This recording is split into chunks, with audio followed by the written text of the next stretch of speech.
Amphan तूफान ने इस बार ऐसी तबाही मचाई है कि प्रधानमंत्री नरेंद्र मोदी को भी वर्क फ्रॉम होम छोड़कर फील्ड में उतरना पड़ा, बाहर निकलना पड़ा। और 83 दिन यानी करीब 3 महीने में पहली बार प्रधानमंत्री मोदी दिल्ली से बाहर किसी दौरे पर निकले। अम्फान से हुए नुकसान का जायजा लेने के लिए प्रधानमंत्री आज सबसे पहले पश्चिम बंगाल गए, लेकिन वो सोशल डिस्टेंसिंग के नियमों का पालन करना नहीं भूले। इसलिए इन तस्वीरों से आप बहुत कुछ सीख सकते हैं। ये कोलकाता एयरपोर्ट की तस्वीरें हैं, जहां आज प्रधानमंत्री पहुंचे थे। उन्होंने अपने गमछे को ही फेस मास्क बना लिया था और वो दूर से ही सोशल डिस्टेंसिंग का पालन करते हुए सबको नमस्कार कर रहे थे, सबका हालचाल भी पूछ रहे थे, चाहे वो राज्यपाल हों या फिर पश्चिम बंगाल की मुख्यमंत्री ममता बनर्जी हों या फिर दूसरे मंत्री और नेता हों। हाथ मिलाना अब पुराने जमाने की बात हो गई है। कोरोना वायरस ने अब नेताओं के मिलने जुलने का कल्चर भी समाप्त कर दिया है। अब ना तो कोई हाथ मिलाता है, ना कोई फूलों का गुलदस्ता भेंट करता है, ना कोई और चीज, ना शॉल दी जाती है।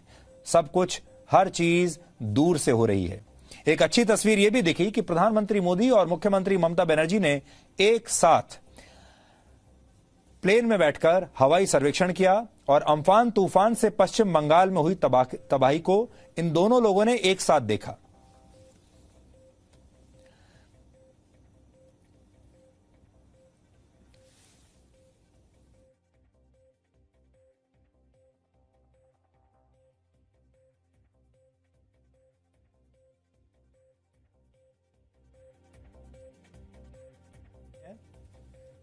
जब प्रधानमंत्री मोदी एक हवाई सर्वेक्षण कर रहे हैं पश्चिम बंगाल का, और ये तो हम सब जानते हैं कि इन दोनों नेताओं और उनकी पार्टियों के बीच बहुत राजनीतिक मतभेद हैं, एक दूसरे से राजनीतिक दुश्मनी भी है, लेकिन इन दोनों नेताओं ने आपदा के वक्त राजनीति को कुछ हद तक दूर रखा और मतभेदों से सोशल डिस्टेंसिंग भी रखी।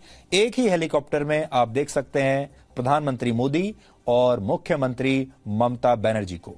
मुख्यमंत्री ममता बनर्जी ने पश्चिम बंगाल के लिए एक आर्थिक पैकेज की मांग की थी और प्रधानमंत्री ने तत्काल 1000 करोड़ रुपए के पैकेज का ऐलान कर दिया। प्रधानमंत्री ने ममता बनर्जी की तारीफ भी की, क्योंकि कोरोना से लड़ाई के बीच पश्चिम बंगाल को अम्फान से हुई तबाही से भी लड़ाई लड़नी पड़ी। पश्चिम बंगाल में ऐसा तूफान पिछले 20 वर्षों में कभी नहीं देखा गया और एक अनुमान के मुताबिक पश्चिम बंगाल को करीब 1 लाख करोड़ रुपए का नुकसान हुआ है। एक संकट से जूझ रही है। भारत भी लगातार कोरोना वायरस के खिलाफ लड़ाई लड़ रहा है। कोरोना वायरस की लड़ाई में जीतने का मंत्र और साइक्लोन में जीतने का मंत्र दोनों पूरी तरह एक दूसरे के ऑपोजिट है।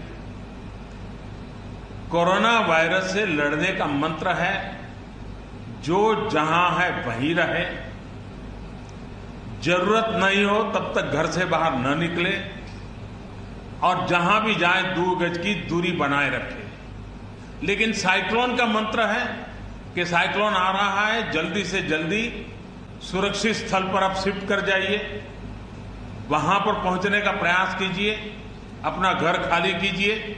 यानी दोनों अलग अलग प्रकार की लड़ाइयां एक साथ पश्चिम बंगाल को लड़नी पड़ी है। लेकिन उसके बावजूद भी ममता जी के नेतृत्व में राज्य सरकार ने भरसक प्रयास किया है। भारत सरकार ने भी लगातार उनके साथ रह करके इस संकट की घड़ी में जो भी आवश्यक, जो एडवांस में करने योग्य था, जो उसी समय करने का योग्य था और जो आगे दिनों के करने की आवश्यकता है, उसको भी पूरा करने का हम प्रयास करेंगे। पश्चिम बंगाल के बाद प्रधानमंत्री मोदी फिर उड़ीसा के दौरे पर गए और उड़ीसा भी इस तूफान से बुरी तरह से प्रभावित हुआ है। प्रधानमंत्री मोदी ने यहां पर मुख्यमंत्री नवीन पटनायक के साथ मिलकर हवाई सर्वेक्षण किया, यानी दोनों मुख्यमंत्रियों के साथ उन्होंने अलग अलग हवाई सर्वेक्षण किया उनके राज्यों का। और प्रधानमंत्री ने उड़ीसा के लिए 500 करोड़ रुपए के आर्थिक पैकेज का ऐलान किया है। उड़ीसा में केंद्र और राज्य सरकार का मिलजुल कर काम करना पिछले वर्ष आए फानी तूफान में भी दिखाई दिया था और तब इसकी भी काफी तारीफ हुई थी कि जब केंद्र सरकार और राज्य सरकारें मिलकर काम करती हैं तो बड़ी से बड़ी आपदा का सामना किया जा सकता है और लोगों को भी फायदा होता है।